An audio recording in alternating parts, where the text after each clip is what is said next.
Welcome to a special episode of Shark Watch Today, where we're talking all things sharks. I'm Kerry Sanders. Today, we're looking back at some of the brave folks who go swimming with the ocean's fiercest predators. And we're diving into shark science, how these creatures are teaching us about more than ourselves, but about the world around us. From coast to coast, early shark season sightings are on the rise, putting beachgoers on high alert. And just a few weeks ago, a fisherman had a remarkably close call. NBC's Emily Akeda has his incredible story and more on some of these close calls. Right off the coast of Sea Isle. Look at this monster. A jaw-dropping close-up of a great white. A stunning 12-foot-long shark, witnesses say, less than a mile from the Jersey shore. Look at him. Joey Piazza relieved to have caught a glimpse of the apex predator from the confines of his boat. To see it in our oceans today, the great giant of the world, it just was impressive. But the remarkably close encounter sending chills down other beachgoers' spines. Is there anything that would keep you out of the water? A shark sighting. As a spate of sightings suggests the East Coast shark season is getting an early start. In April, 1,000-pound ironbound made his way up to New Jersey. And off the coast of Massachusetts, people have spotted at least 10 sharks since Memorial Day weekend. Like this one sending a seal airborne near Nantucket. And this mako shark spotted off Long Island. Officials there already on high alert after seeing a very significant increase in sharks last summer, prompting them to use more drones to keep watch. They are our early warning system. They could see before our lifeguard could spot a shark coming in. The U.S. has the majority of unprovoked shark attacks worldwide, with nearly 50 recorded in 2021. This California swimmer is among the survivors. June marks a year since his harrowing dip near San Francisco. I kind of feel just this like a sudden kind of like a push and a little sting. And as I was twitching my leg, like I could see kind of like a nose, triangular nose, like with two dark eyes, just kind of in a flash kind of pass. Overall, the number of deaths from shark attacks is extremely small and trending down, according to experts who offer this advice to swimmers. The real important message is the sharks are here. They're hunting, they're doing their natural activities, and we're sharing that area with them. Most people who see a shark in the ocean would get out fast as possible. But there are folks who get into the water with sharks on purpose. I met some of them. Here's a look back at a shark tour 6 miles off the coast of Florida. It goes against common sense. Get in the water with the ocean's most feared predators, sharks. But thousands of tourists all around the world do it every year. Shark tourism attracting almost 600,000 thrill seekers worldwide, an industry worth more than $314 million. But is it safe? Today, I'm going shark diving to show you. But before you even get on the boat, do your research. Look for a reputable and certified tour company online with good reviews. And when you get there, what do I need to know? Make sure the operators do a safety briefing. If you can swim slowly with your feet, you're looking at least more natural in the water. So you know what to do and what not to do. As we're heading out, I'm a little nervous. Yeah, totally natural to be nervous. You have nothing to worry about. Janelle Van Ruten's been diving with sharks for 6 years, leading tours for curious divers like me. I'm trusting you. You can trust me. I got you. When we get to the dive spot, our captain chums the water to attract the sharks. And I suit up. If you're going snorkeling, try on your gear before you even get in the water. So if it holds to your face, it fits. Practice breathing through it so you're comfortable. And if you're going diving like me... All right, you have your air right here, full tank. Make sure a safety diver goes down with you as well. With sharks swarming below, that's our cue to dive in. Would I be worried right now? Not at all. They want nothing to do with us. They may be a little bit confused, but for the most part, they know that we're not on their menu. And that's because of what I'm wearing. Not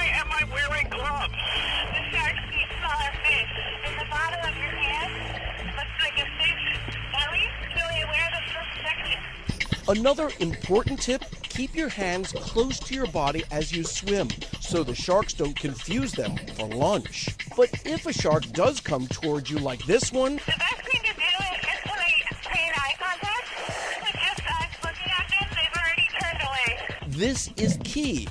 Eye contact. Experts say let the shark know you're a top predator and establish dominance, which is exactly what happens when I come face to face with this shark. You see that shark? Once it recognized how big I was, that I wasn't a fish, it just swam away. Experts say sharks are not interested in humans, but when you're underwater, you're on their turf, so don't get too close. Not a petting zoo, so we tell people to not touch them out of respect for the shark. Armed with these tips, you might just be brave enough to take the plunge. One other tip the experts say, if the shark is heading directly towards you, try putting your foot up and getting the fin to direct it away from you. And if you can't, just maybe use your arm like the Heisman Trophy move and get the shark to go around you. Not easy, but definitely worth a try. Well, we're going to take a look at bull sharks now. They're some of the most aggressive sharks in the ocean, but they are not out looking for people. Let's take a look. For decades, sharks have both intrigued and terrified us, even if statistically we're more likely to die from a coconut falling on our heads. The blockbuster movie Jaws gave the shark a bad rap. Jaws was pretty hard on sharks in general. I think it kind of painted them as a monster. Marine biologist John Money is the deputy director at Oklahoma Aquarium. He says in reality, sharks are not looking to attack us. It's not an attack. Usually the bite is exploratory. They're looking for food. They're hunting fish. And those accidental attacks are more rare than you think. They happen on average 80 times a year worldwide. More than half of them take place in the United States, and most of those in Florida. Although last week we saw 2 kids bitten by sharks off the coast of New York's Fire Island. The attacks just a few miles apart and within an hour of each other. I could have lost a leg, but I didn't. Of the 465 known shark species living in our oceans today, the bull shark is one of the biggest and the boldest. It's considered the third most dangerous after the tiger shark and the great white. It can grow as large as 8 feet long and weigh up to 500 pounds, and its teeth are like razors. The strength of a bite could break bones. But as long as we leave them alone, experts believe they are not interested in eating us. We're not on the menu. They're really not a threat to us. Or so I hope, since I'm now down here with bull sharks.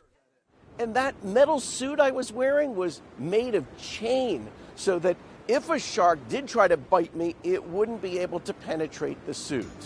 When we come back, more stories of brave men and women who went swimming with sharks, plus a few close calls.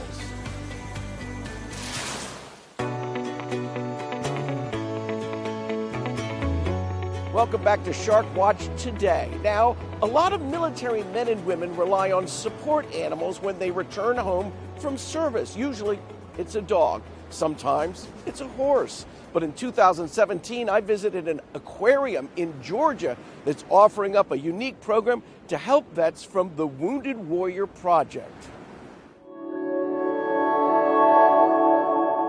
At first glance, the beauty and serenity here would seem a world apart from the battlefields of Iraq and Afghanistan. But today, those worlds converge as veterans of both wars muster at the Georgia Aquarium. You will have a mask and a snorkel. Surprisingly, they say in their civilian lives, there's comfort in those old military routines, like threat assessments. That's a humphead wrasse. He likes to take masks. Find your name over here. I had a brain injury, so I kind of don't remember a lot of it. The bond Robin Young, Sergeant First Class U.S. Army retired, shares with each of these vets is an invisible wound, post-traumatic stress disorder. I'm really freaking out, I'm telling you, oh my God. Ever-present fear, doubt, suspicion. Oh, don't touch me, oh my God. It all traces back to flashes of terror. There's sights that you can't unsee. Bill Legg, Sergeant First Class U.S. Army, retired. 2 tours Iraq, 1 Afghanistan. More than 4 years now with PTSD. How do you define that to those who've never been in the military? It's like a bad experience, like a bad taste of food. You never forget it. Never forget. But swimming with the largest fish in the world, the gentle whale shark, a new memory that hopefully transcends the water. We're about 20 minutes now into the dive here in the tank. Hearts have slowed down and minds are wandering. What we're asking people to do here is experience the whole thing, the excitement and the anxiety, and to see if maybe that anxiety will go down and just have the excitement and fun that's left over. For Robin's success. It was awesome. How does what you just did here apply to what you're fighting every day? It showed me, even though I was terrified, that I did it. Still, PTSD is never cured. Triggers never far away. Whenever I would be out fishing, trying to relax, and I step on a root, and it's like, there it is. Those are just things when PTSD comes around. Things you can't unfeel.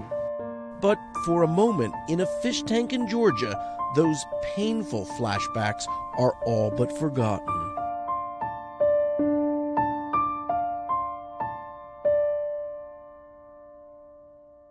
And that program has seen a lot of changes in the 5 years since that first story aired. A spokesman from the aquarium says they've added 2 new options, including shark cage diving and shark and ray immersion. Pretty neat. Back in the day, the only way to spot a shark at the beach was that fin.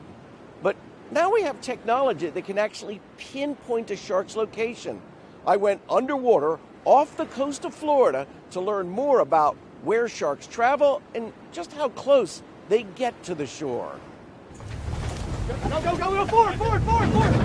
Off the coast of Cape Cod, scientists began tagging great white sharks 3 years ago. Accelerometer is on. Naming them too, including Mary Lee. The shark is named Catherine. And Catherine. What's going on there? It's counterintuitive. And now it's the real science emerging that has experts like Greg Skomel from OSearch excited. And Catherine right now is off the coast. Right there. She's right there in that little orange dot. Since Catherine began transmitting, she's traveled more than 13,000 miles. Mary Lee an astonishing 20,000 plus miles. The routes they swim look like a plate of spaghetti. And more often than anyone realized, they're very close to the East Coast shoreline, sometimes within 20 yards. Yet scientists say they still cannot predict where a great white is going next. They do, however, have a theory as to why sharks, females in particular, are like tourists coming to these warm waters off the coast of Florida. The 80-degree temperatures are good for their pregnancies. Today, off the coast of Jupiter, Florida, We are looking for a great white. we encountered 20 bull sharks, but no great whites. They're out there, as spear fisherman Grayson Shepard discovered earlier this month off the Florida Gulf Coast. We have our monsters, we have our boogeymen, and the great white is definitely one of them. That particular boogeyman has now been proven to be real. Real and closer than any of us ever knew.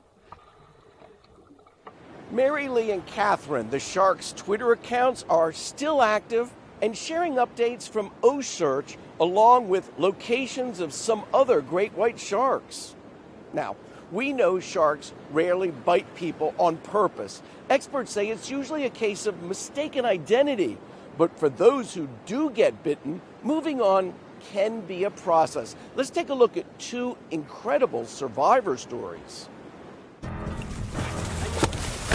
It may be the scariest word in the English language. Shark! And while the movie Jaws is a big reason for that, in real life, sharks cause panic. Get out of the water! Get out of the water! Steve Robles survived an attack in California less than 2 weeks ago. I grabbed its nose and I started trying to pull it off of me. On Tuesday, he and other residents demanded a ban on anglers at the Manhattan Beach Pier. It's believed fishing lures dangerous sharks too close to swimmers and surfers. Reckless behavior has to be penalized. With another attack just this past Monday, there have now been a total of 22 attacks off the U.S. coast so far this year, 14 of those in Florida. It's extremely rare for a shark to bite a human with the intention of an attack. Usually it really is just a case of mistaken identity. Case in point, off Sarasota, Florida, 2011. 911. We're on the boat right now. My friend just got bit by a shark. That friend was CJ Wickersham. Scars on my left thigh. I got like about 600 or 800 stitches. We first met CJ in recovery after the 8 to 10 foot long bull shark attacked. He and his friends had been out spearfishing that day. I just bit, and then when I punched it, let go. That's right. He punched the shark, and it swam away. Would you say this shark attacked you, to use the word attack? I don't know if it was just curious, maybe, because it just kind of bit, and when I hit it, let go, it didn't like shake or anything or come back. Which is especially lucky for CJ's friend Connor Bystrom, who jumped right in to the rescue. Do you think twice about getting in the water these days? No, I mean, we still go out and spear all the time. And that may be the biggest surprise. CJ and his friends say they respect sharks, but they're not afraid. So you had a shark attack you on the worst day of your life, and now, years later, you don't even have residual effects? Nope, just a scar. And a hell of a story. Yep. An update from Stephen Robles. Well, he says he's scheduled to do his first major open water channel swim since he was attacked by a shark. That's set to happen in August 11th to be exact, in Santa Barbara, California. Coming up next, we'll dive into what's causing the dramatic rise in shark attacks from coast to coast.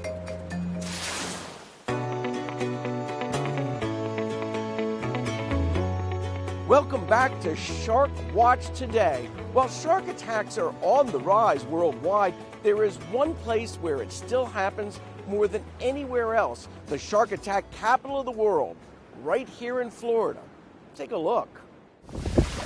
The violent circle of life on full display in Cape Cod. A great white shark turning the water there blood red. Luckily, this time the meal was a seal, not a swimmer. Shark feedings may be routine, but rarely are they captured on an amateur's camera, just feet from the shore. It's been the recovery of their food source and protection of white sharks that have allowed their populations to come back. A comeback that understandably makes some swimmers nervous. Just this year, there have been 60 shark attacks worldwide. 9 have been fatal, the highest number since 2013. 7 of those deadly attacks in Australia, which hasn't seen this many shark fatalities since 1934.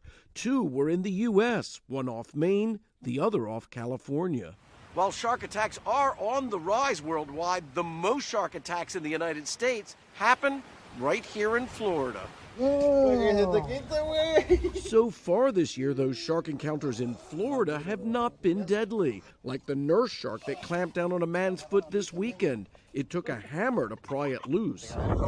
And a week earlier on Miami Beach, Mark Bowden was bitten by a 6-foot black-tip shark while he was body surfing. Mark told me he didn't realize sharks here hunt for fish so close to shore. I was in his territory. There were a lot of fish around. It was murky. He was probably just taking a little sample to see what it was. Biologist Chris Lowe tags sharks for research. He says his team has tagged more sharks off the coast of Southern California this year than ever before. When you think about the fact that this population is coming back because of conservation, but at the same time climate is changing, we don't know which of the two are giving us the scenario that we get today.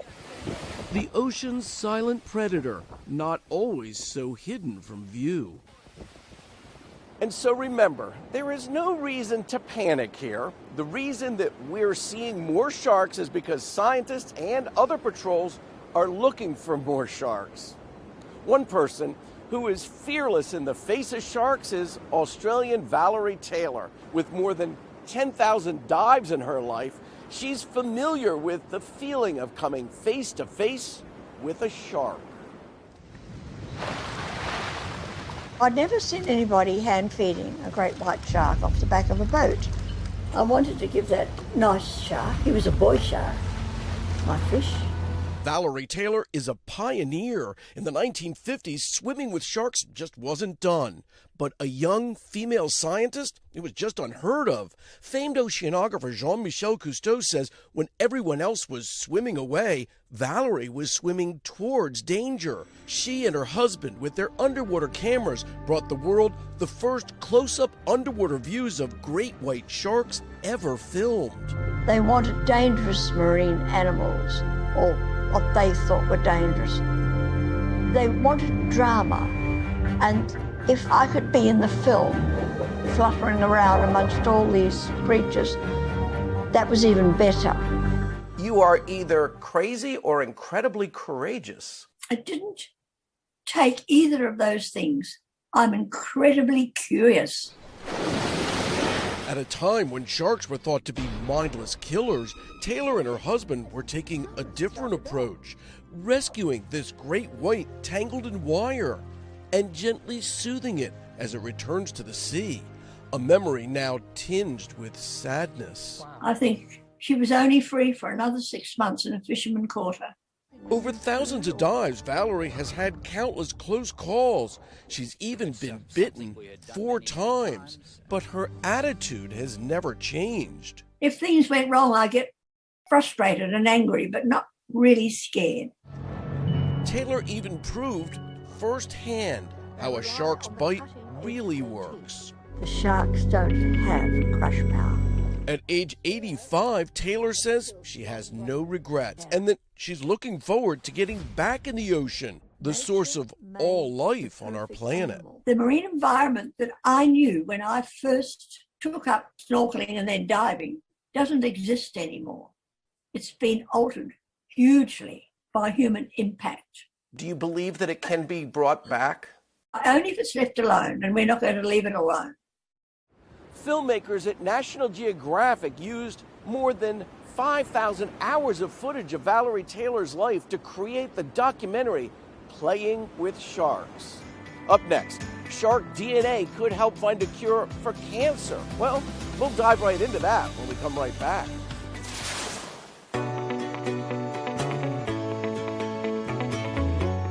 Welcome back to our special all about sharks. We've talked about tracking them, diving with them. Now something a little different.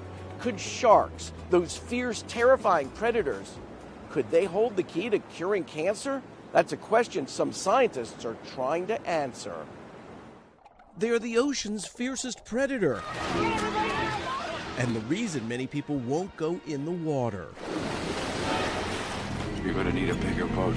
But now scientists say sharks could help save our lives. We compared their genomes in a variety of different ways. Dr. Mahmoud Shivji from Nova Southeastern University and Dr. Michael Stanhope of Cornell led a team of international scientists in mapping the genome of the great white shark, studying its genetic makeup.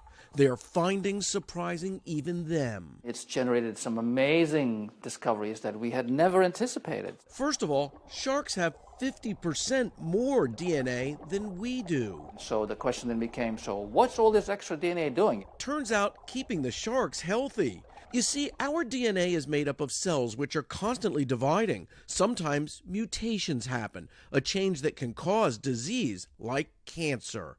Our body has mechanisms to fix them, but that doesn't always happen. It turns out the shark's extra DNA helps it repair itself and keep its genes healthy. The other sort of unexpected thing we found were genes that were tied to really fundamental mechanisms of wound healing. The goal, applying it to human health and eventually turning it into medication. You can take those genes and you can make proteins out of them, which opens up a whole therapeutic avenue because proteins can then be turned into medications. But scientists warn us that sharks, which are threatened by overfishing, can help us only if there are sharks in the ocean. There's so much more that we can get from these animals if we keep them around and study how they function with potential applications to helping humans down the road.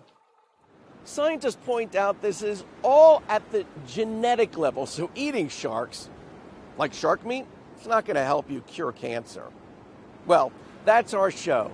Thanks for tuning in. We hope you've enjoyed this up-close look at sharks and the people who study them. I'm Kerry Sanders. We'll see you next time.